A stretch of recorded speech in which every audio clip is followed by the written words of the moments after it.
And guys, good morning. This is Burns Mechanic Vlog.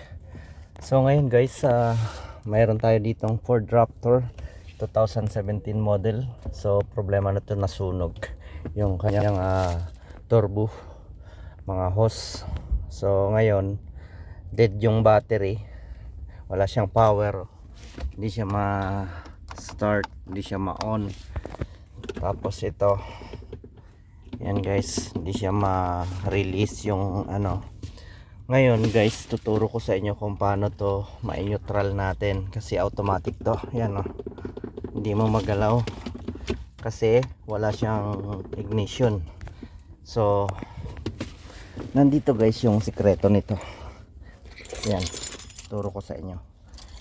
Kasi yung susi niya remote, wala siyang hindi siya ignition na key, hindi siya rotary yung ignition, push button siya. So kailangan natin ma-release to para maitulak.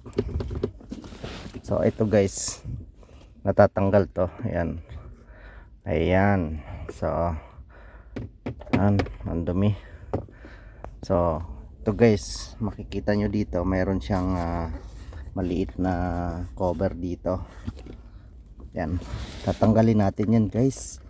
Dito kailangan natin maliit na panungkit, maliit na screw or kutsilyo. Ito sungkitin natin yan. Yan,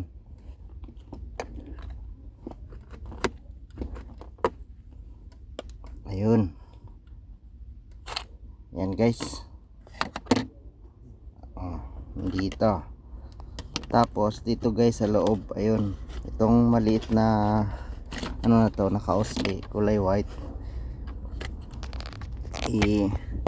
i-release lang natin yan. Tapos yan yung naglalak niyan. Ayan, tapos i-release natin yan.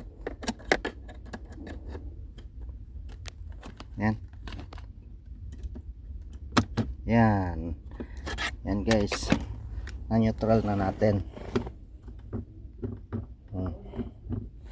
Yan yung pinakalock ng shifter nyo guys, para magalaw natin yung shifter nyan. Okay, yan lang guys. Sa mga di pa alam to, sana makatulong. Thank you.